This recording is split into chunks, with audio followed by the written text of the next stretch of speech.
Amen. Well, like I said before, my name is Pastor Casey Bricker-Middahl, and I'm the youth and worship pastor here. And so, because I'm a youth pastor, I thought I'd bring a little bit of youth group to church this Sunday morning. And so we are actually going to have a little game that we're going to play this morning. And so I have a volunteer. I already picked him out. He's in the lobby, and I told him to plug his ear so he can't hear what he's going to have to do. So Eric, who is playing guitar up here, he's in the lobby right now with his ears plugged. So I'll send my wife to go get him in a second. But we're going to play a quick game with him. And so this year, I want to move this so you can see a little bit better. This year is a box that I cut holes into. Look at this hole right there. There's one there, and there's one on the other side. And so what we are going to do is Eric is going to come in here, and I'm going to blindfold him. Ooh. Participation. We're in youth group. Ooh. And what's going to happen is he is going to come up behind this box blindfolded, and he is going to put his arms inside these holes. Just like this. And what I have are a collection of items that he is going to have to try to guess what they are. His ears are plugged right now. They're also going to be on the screen. So I'm going to show you what I've got. Right here, it looks gross. I promise it's not. These are gummy worms and Oreos. So we have these. This is a kiwi, which, by the way, I don't know if I've ever had I've had a kiwi, but yesterday I've never really intentionally was like holding a kiwi, and I was holding this, and I'm like, man, this thing's hairy. So we have a kiwi, and then I also have wet spaghetti. And so he's going to be blindfolded. He's going to come in here, and I'm going to, one at a time, put these items inside of this box, and he's going to attempt to guess what these items are. Zoe's going to go and get him, but when he comes in, I want you to cheer for him, because all I told him was that when I called him yesterday, I said, all I need you to do is come on stage and let me blindfold you. And so he has no idea what he's doing. So when he comes in, I want everybody to go crazy cheering for him. The anticipation's amazing. Yeah! Hey! Woo!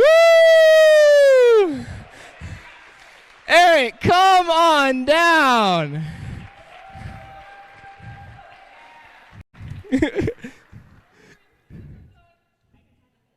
All right, you're going to tie a bandana on him? Okay, well, I want him to come over here first. So, Eric, again, all I told you yesterday was I was going to blindfold you, right? You didn't even tell me that. Oh, well, I'm telling you now. So what's going to happen is you're going to stand behind this box. I'm going to blindfold you. And what I want you to do is here, come around the side, and I want you to try to put your arms inside these holes. Like this? Yeah. So what I'm going to do is I'm going to be putting things inside of this box. And I want you to try to touch it, feel it, and I want you to try to guess what it is. Okay? I promise that nothing will bite you. It might move, but nothing will bite you, I promise. Put your hand in gently. You need to be gentle with some of these things. My cat is not in there. I didn't bring my cat. So Zoe, go ahead and go ahead and blindfold him. David, I hope you're having a great time in Indiana watching this. Can you see Eric? All right, Zoe, can you help bring him over and help put his hands inside the box? I don't know if your arms will be big enough to put both in, so maybe you might have to go like one at a time. So if you have to do one arm to get towards the middle. Okay. So Eric, I'm going to be putting the MC now. Oh. I'm going to be putting my first thing in here. This might have been a mistake. I'm going to be putting the first thing in here, okay? Okay. Now, I want you to understand, you need to be gentle with this one, okay? Okay. No hard movements, no fast movements, okay? I don't want nothing to jump at you, all right? So you might have to put one arm in because it's not very big. It's really small, okay? So if you want to go to this slide, this is the first thing I have. All right? You can come a little bit more. What are you feeling, Eric? I don't know. What? It can roll. Okay. Describe to me what else is going on in your mind right now. I don't. Yeah, you pick it up. Is it like an orange? Not an orange. It's some sort of like fruit. It is, yeah. Is it like a? It's kind of hairy. It is kind of hairy, yeah. All right, I think you kind of figured out what it is. Go ahead and give Eric a round of applause. Keep your blindfold on. I've got some other ones in here, Eric. So, oh, you know what? We'll do this one next.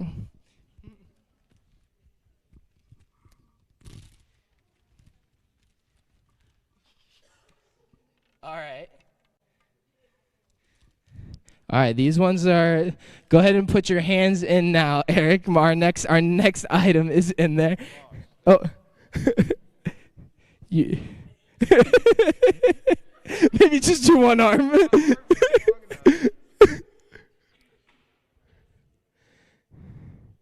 What are you feeling? What's going through your mind? It feels like a vine. It feels like a vine. Or like a root or something. A root? Okay. Spaghetti. It is spaghetti. Good job. Oh, I dropped some on the floor. All right. This is my last one, Eric, okay? This is my last one, which means it's going to be the craziest one. These ones might move a little bit, Eric. All right. And there's also a little bit of spaghetti still in the box. So if you feel spaghetti, that's what it is. It's from the last one. Go ahead and put your hand in now. These ones might move a little bit. I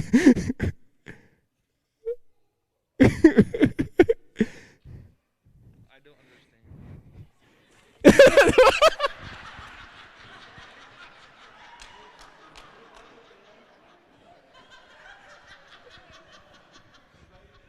I was trying to move your hand to it, and I forgot you were blindfolded. Yep. Oh, there you go. Yep, you're touching it. That? Yeah. Is it just dirt? It's not dirt. Here, they're a little clumped up. Is it like Play-Doh? No. maybe like pick it up a little bit and. I don't know. It feels like dirt. It feels like wet dirt. What's in the dirt, Eric? Is it worms? Yeah. Earthworms? Earthworms? Gummy worms. There you go, Eric. All right, everybody give Eric a round of applause. If you want to take this bag with you, you can have the rest of the. Here, you can take this too. You can have the rest of the gummy worms and the Oreos that are in there. Awesome. Thank you.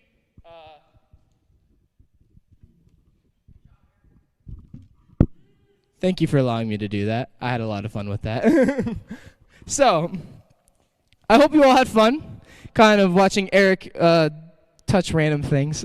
So, before we continue on with what we're going to be talking about today, I want to ask you all a quick question. How many of you have ever, at one point or another, or maybe still are, have ever been afraid of the dark? Ever been afraid of the dark? I see some hands. I'm not alone. Awesome. Sometimes when we're younger, or sometimes when we're older, like myself, you might be afraid of the dark. And there's a lot of different ways of reasons why we're afraid of the dark. Sometimes it might be the unknown. We don't know what's in the dark. Maybe we're walking through the forest and we might hear a noise and we're not sure what it might be. Or like myself, growing up, my dad cooked breakfast for a bus ministry we had at my church growing up. And the church we went to was a much larger building. And so whenever we would get there to help cook breakfast for the people doing the bus ministry, the church was just pitch black. Couldn't see anything. And I remember hugging my dad's leg as we would walk through this church because I had no idea where I was going or what was in the darkness. And I would remember that if I would ever have to go to the bathroom, that I would turn the light on to kind of see where I was going. And I knew I had to turn the light off because I couldn't leave the lights on. So I had to turn the light on, see where I was going, just to make sure I had a path plotted out to where I needed to go. And I would turn the light off and sprint as fast as I could back to the kitchen. That way, no monsters would get me. That's what I thought when I was younger. And we played this game today because darkness, not being able to see, does something to us. When we cannot see clearly, our world shrinks. We fill in the gaps with our own assumptions, our fears and our expectations. And even when we are wrong about what is around us, it feels real because it's all we see in our brains. But darkness doesn't just hide danger, it also hides beauty. Darkness can sometimes keep us from seeing what is actually there. And today we are going to be stepping into a story that traces a journey from darkness to light. A story that shows what happens when our eyes are opened and when we begin to see a reality for what it truly is. And what we will discover is that the light that is waiting for us is far more beautiful and far more life-giving than we ever imagined. So, if you have your Bibles with you this morning, we will be in John chapter 9 today. And in this chapter, we find the story of Jesus healing a blind man who has been blind since birth. But this passage is about far more than just a miracle. You see, instead of ending this chapter from the moment Jesus healed the blind man and sent him on his way, John chooses to continue the story. He continues to show the reaction of the community around this man. He continues to show us the progression this blind man takes. We see the questions, the resistance, and the cost that follows. And we see how the world responds when Jesus steps into somebody's life. What makes this story so powerful is not just that a blind man begins to see, but that we are allowed to witness the journey he takes along the way. He enters the story one way, and he leaves another, profoundly changed. As the chapter unfolds, his understanding deepens, his courage grows, and his response to Jesus becomes clearer. And in many ways, his journey mirrors our own. When we encounter Jesus, we are not simply given answers or solutions. We are drawn into a process. When we encounter Jesus, we have a movement from darkness towards light, a transformation that reshapes how we see, how we trust, and ultimately how we respond to Jesus. So as we walk through this chapter today, my hope is that you would not only see the man's story, but recognize your own within it. Because the journey from blindness to sight is not just his story. It is the story of all of us who begin to walk in step with Jesus. So we're going to begin reading. Let's begin in John chapter 9, verse 1. As he went along, he saw a man blind from birth. His disciples asked him, "Rabbi, who sinned, this man or his parents, that he was born blind?" "Neither this man nor his parents," said Jesus, "but this happened so that the works of God might be displayed in him. As long as it is day, we must do the works of him who sent me. Night is coming when no one can work.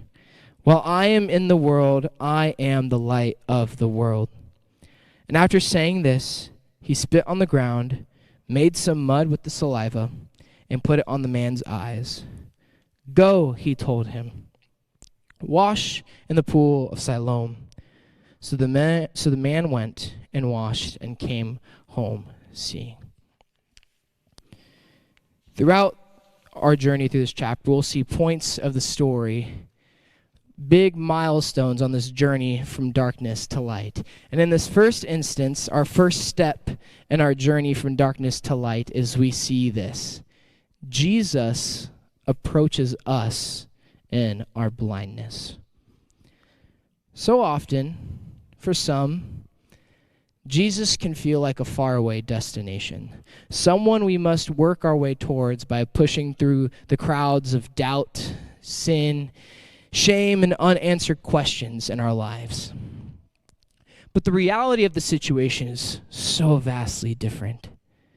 Jesus is not waiting at a destination, but rather he is alongside us throughout the journey.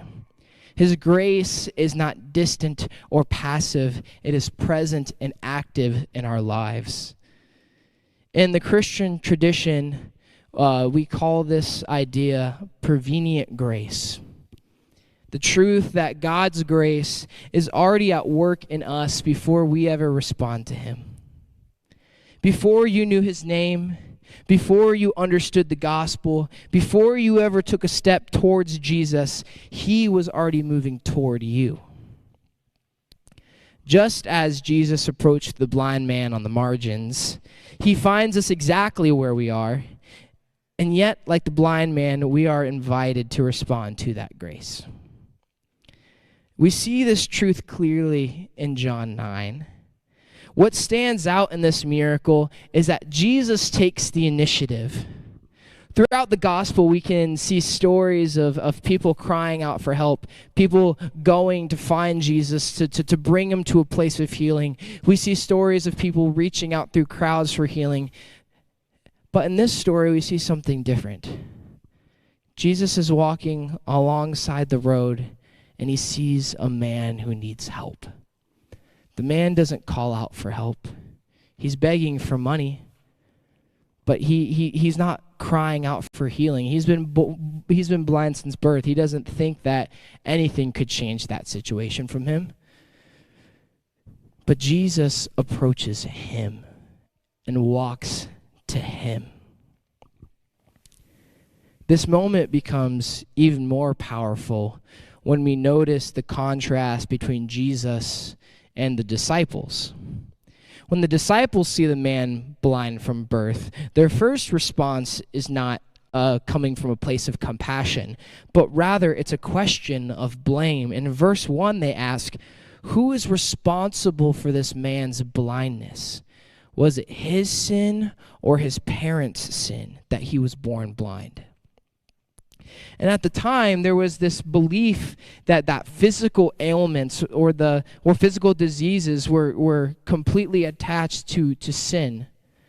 We see this idea also exist in the book of Job, where there's this righteous man by the name of Job who has so much in the world and has everything taken from him. And he's seeking for advice, and all of his friends are saying, well, Job, you must have done something wrong for everything to get taken from you. So there's this idea that if something bad happens to you, it's because you have done something bad. So when the disciples encounter this man sitting, begging, publicly marked by his blindness, their instinct is to ask, where did things go wrong? Whose fault is this? But Jesus responds in a completely different way. Jesus doesn't assign blame. He doesn't offer a grand theological explanation of sin in this moment. Instead, he reframes the entire situation. Jesus says that this man's condition exists so that the works of God might be revealed. Now, on first read, that there might be a little unsettlingness that comes with that, because we easily read into that of saying, so did God make this man blind just for the point of him being healed? But that isn't exactly what Jesus is saying in this moment. He's pointing to the reality of a broken world. Sometimes suffering is connected to our sin, yes. But other times, brokenness simply exists because the world is a broken place. Sometimes bad things just happen. And yet, even in those moments, God's grace is still at work. What was broken becomes a place where God's goodness can break in. So even in these moments where brokenness is present, Jesus approaches. He makes the contact. He makes himself present.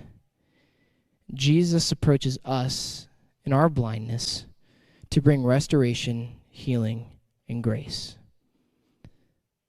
So just imagine yourself along this journey. I can remember myself in college after growing up in church and not really claiming Jesus as my own, and then getting to school, and then finally making my relationship with Jesus my own. That realization that every moment down that path that Jesus was present with me changed everything.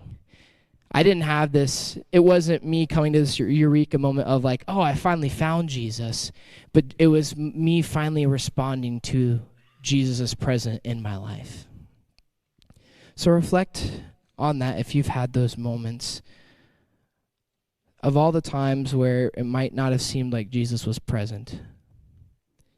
He approaches us in our blindness long before we ever approach him. Let's continue with verses 8 through 12.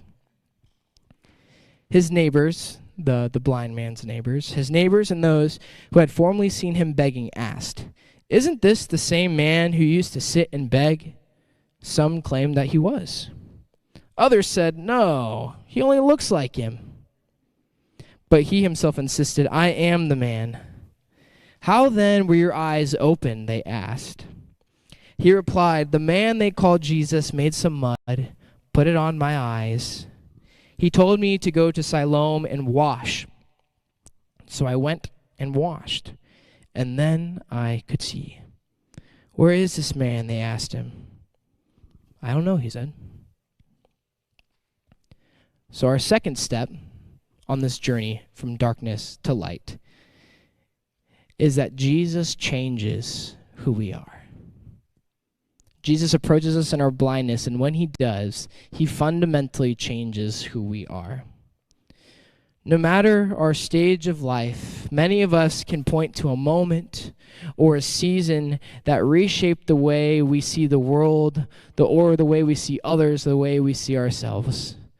I'm sure we've all had that moments, or I can promise you will probably have those moments. One of those moments for me was my junior year of college.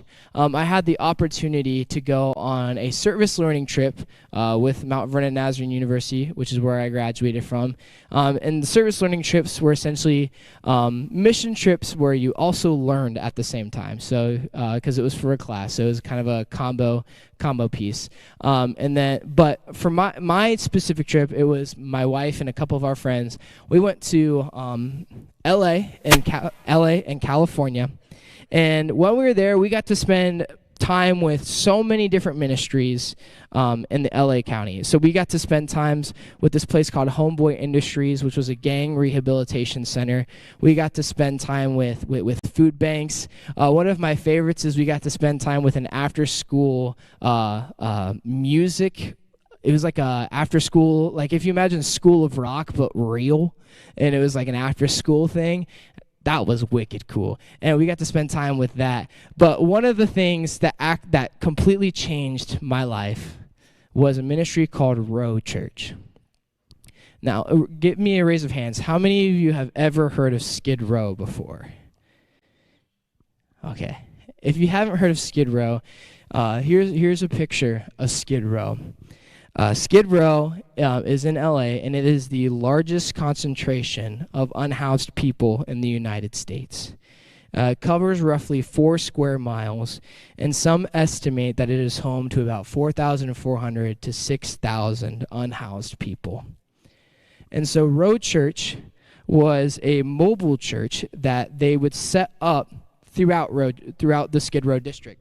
So they would load a truck full of music equipment, food, and they would go to different parts of Skid Row throughout the week, and they would have church.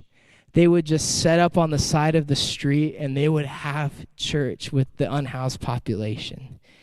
And in one of the days, we actually got the opportunity to walk around with the man in charge of Road Church, Pastor Q, and we got to be a part of leading worship with one of their church services. And that experience of getting to be a part of worship with these people completely changed the way that I view worship and the way that I view gratitude.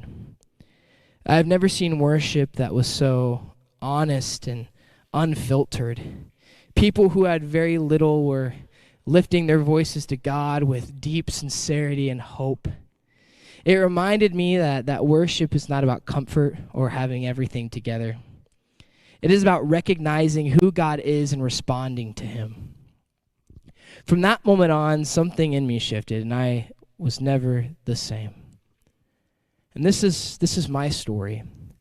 But I'm sure many of you have amazing stories of how your mind was changed. But it's the same here.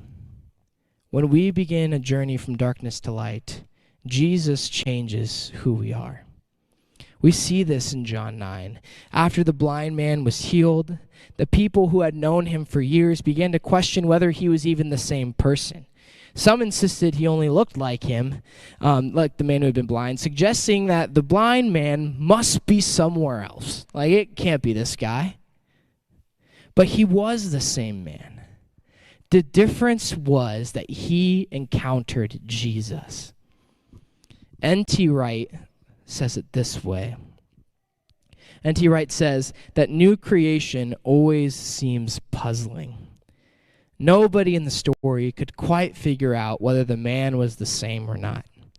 Sometimes when people receive the good news of Jesus, it so transforms their lives that others ask the same question: is this really the same person? Whether we are carrying physical limitations, emotional wounds, anxiety, grief, doubt, or long-held habits, encountering the Lord Jesus changes who we are. And as we continue in this story, we see that this transformation doesn't end with restored sight. It continues to shape this man's life. The miracle isn't just that he was given sight. The miracle is his complete world was changed because he met Jesus. So let's continue on in verse 13. They brought to the Pharisee the man who had been blind. Now the day on which Jesus had made the mud and opened the man's eyes was a Sabbath. Therefore the Pharisees also asked him how he had received his sight. He put mud on my eyes, the man replied, and I washed, and now I see. Some of the Pharisees said, this man is not from God, for he does not keep the Sabbath. But others asked, how can a sinner perform such signs? So they were divided. Then they turned again to the blind man. What have you to say about him? It was your eyes he opened. The man replied, he is a prophet. And we're going to skip down to verse 24. A second time they summoned the man who had been blind. Give glory to God by telling the truth, they said. We know this man is a sinner. He replied, whether he is a sinner or not, I don't know. One thing I do know, I was blind, but now I see. Then they asked him, what did he do to you? How did he open your eyes? He answered, I have told you already, and you did not listen. Why do you want to hear it again? Do you want to become his disciple too? Then they hurled insults at him and said, you are this fellow's disciple. We are disciples of Moses. We know that God spoke to Moses, but as for this fellow, we don't even know where he comes from. The man answered, now that is remarkable. You don't know where he comes from, yet he opened my eyes. We know that God does not listen to sinners. He listens to the godly person who does his will. Nobody has ever heard of opening the eyes of a man born blind. If this man were not from God, he could do nothing. To this they replied, you were steeped in sin at birth. How dare you lecture us? And they threw him out. So we see this next step on this journey from darkness to light. As the man is questioned again and again about his experience with Jesus, we see a powerful truth. As we are on this journey, we grow in knowledge and grow in confidence of who Jesus is. With every question meant to intimidate him, his understanding deepens and his boldness increases. What began as a simple encounter with Jesus is now forming an unshakable conviction. And at this point in the story, we're introduced to what you could call the antagonists of the story, the Pharisees. Now, the Pharisees were Jewish religious leaders responsible for ensuring that the law of Moses that was given from God is followed to a T. Every command, every detail, every word and punctuation was followed exactly the way it is. But the thing is, they didn't like Jesus' ministry because he disrupted the system. Jesus was claiming to be the Son of God, which they didn't believe at all. And Jesus also called people not just to outward obedience, but to examine their hearts and their spirits. And the Pharisees didn't like being questioned very much. So when they heard that this man had been healed by Jesus, and healed on the Sabbath, a day dedicated to rest where you're not supposed to do anything, they sprang into action. Over and over and over again, they questioned, who healed you? Who was the man who healed you? Specifically, how did it happen? Because that's what we want to know, is we want something to be able to convict this Jesus, because this is crazy. Spitting on the Sabbath was against the Sabbath. Spitting was working. And so they wanted him to say that, so they had a reason to arrest Jesus for breaking the law. But again and again, the man said, I already told you. You must forget. But again and again, they asked him, trying to trap him. But the man never turned on Jesus.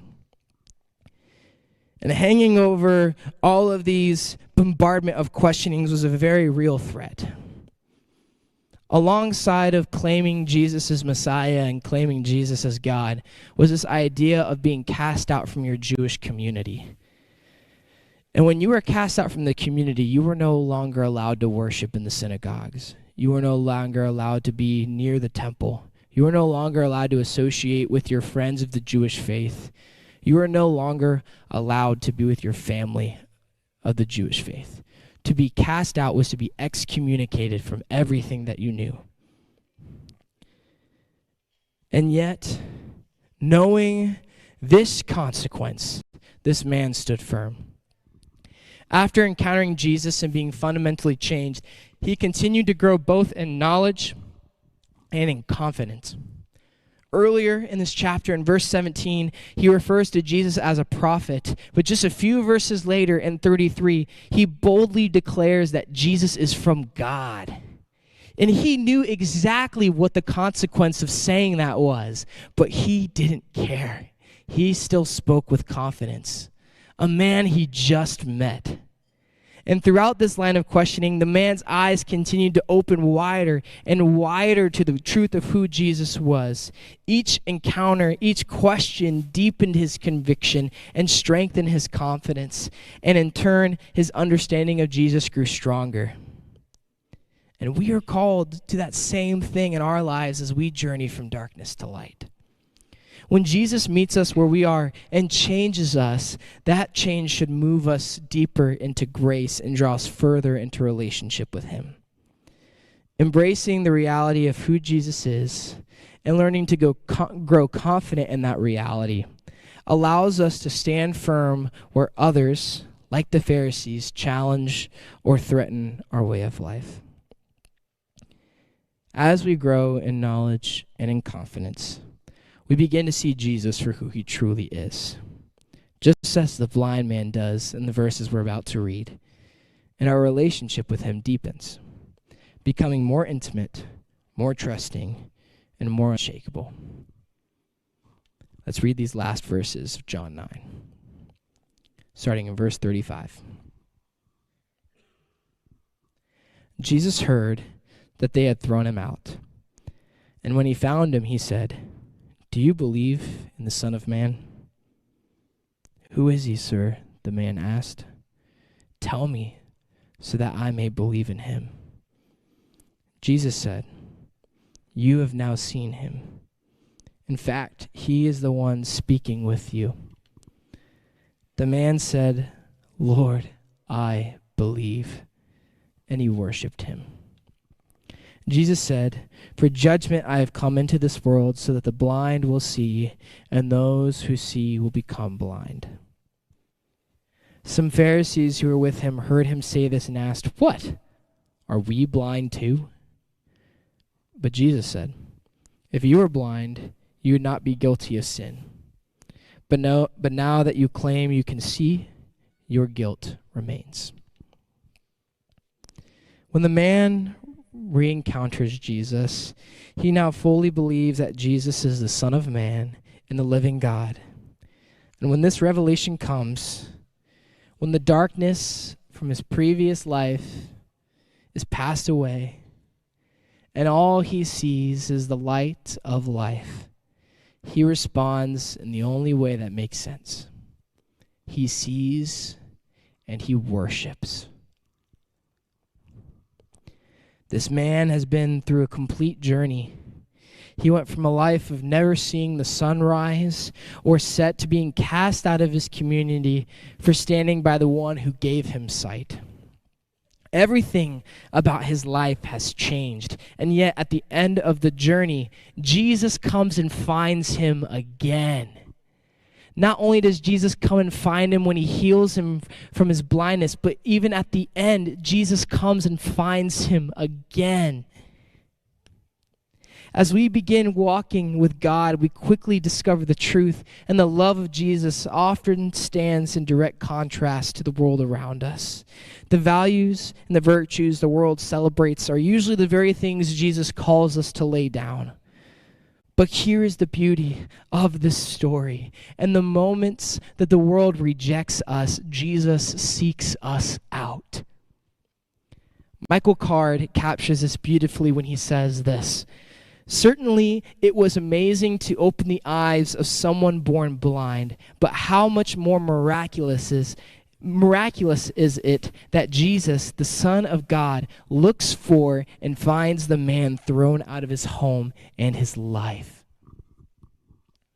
It is important to remember that up to this point, this blind man has never seen the face of Jesus. When Jesus made the mud and placed it over his eyes, he sent him to wash in the pool of Siloam. Throughout all of his questioning by the Pharisees, the man boldly proclaimed who Jesus was without ever seeing his face. And when Jesus finally reveals his identity, the man immediately bows down and worships. And this is where Jesus invites us to live. More than life change, more than knowledge, more than growth alone, Jesus calls us to a life of seeing him for who he truly is and responding in worship. Whether we find ourselves embraced by community or cast aside by the world, a life with Jesus is a life of prayer and worship. And when we talk about worship, we're not talking about just singing songs or whatever it is, or whatever's playing on Christian radio this week. That's a part of worship, but that's not what worship is. Worship is a life of surrender. It is a life entirely devoted to the one who opens our eyes to see, who pulls us out of darkness, and who reveals the living light that John speaks of in chapter 1. This posture of worship helps us understand Jesus' words at the end of this passage when he says, "For judgment I have come into this world, so that the blind will see, and those who see will become blind. If you were blind, you would not be guilty of sin, but now that you claim you see, your guilt remains." What Jesus is revealing here is the contrast between the blind man and the Pharisees. The blind man has a newly formed faith marked with humility, openness, and a willingness to receive God's light. The Pharisees, on the other hand, are locked in their own understanding, convinced they see clearly, and as a result, they remain in darkness. This is the true path of salvation. It is moving beyond ourselves, opening our eyes to the light of Jesus, recognizing him as the Messiah, and anchoring our lives in a posture of worship. The band can begin making their way back to stage. Just like the blind man, every one of us is on a journey from darkness to light. Jesus meets us in our blindness. He changes who we are. We grow in knowledge and in confidence of who he is. And we are invited to see and to worship him. Every person in this room finds themselves somewhere along the journey. Some of us are living in a place where we are seeing clearly and worshiping Jesus as Lord and Savior. Some of us are in a season of growth, learning and discovering. Some of us are in a season of change, casting aside the things of our old life, embracing the new life found in Jesus Christ. And some of us may still feel stuck in blindness, waiting for a glimmer or a glimpse of hope. As the band plays this next song, this is going to be a time of response. This is more than just a song for us to listen to and sing along to at this time. This is a space for you to encounter the living God. The God who gives sight to the blind. The God who still meets people exactly where they are. Today, just as the blind man's eyes were opened to the grace and the love of Jesus Christ, so may yours be. The journey doesn't look the same for everyone. This wasn't a cookie cutter, this is exactly what's going to happen in your life. It doesn't look the same for everyone. There's no single timeline. There's no perfect path. At times, we move forward. At times, we revisit old places. And at times, we find ourselves learning the same lessons again and again and again. And yet, just as Jesus sought out the man after he was cast out, Jesus seeks you out, no matter where you are. Wherever you find yourself on this journey, we are to respond, just as the blind man did at every step. Respond to the goodness of God's love. Respond to his presence when you feel stuck in darkness. Respond to his grace as he changes you and grows your faith. And respond to him in worship, a life of living sacrifice. If today you realize you've never responded to the presence of Jesus, let this be the day that you do. The altars at this time will be open. The God of love and light desires to be known in your life. He is already present, and he is already working. But he longs to be known by you. He loves you deeply. He seeks you faithfully. And wherever you find yourself on your journey, may you open your eyes to the Son of God. May whatever darkness clouds your vision be dispelled by the light that is the life of all mankind. Come and see the light.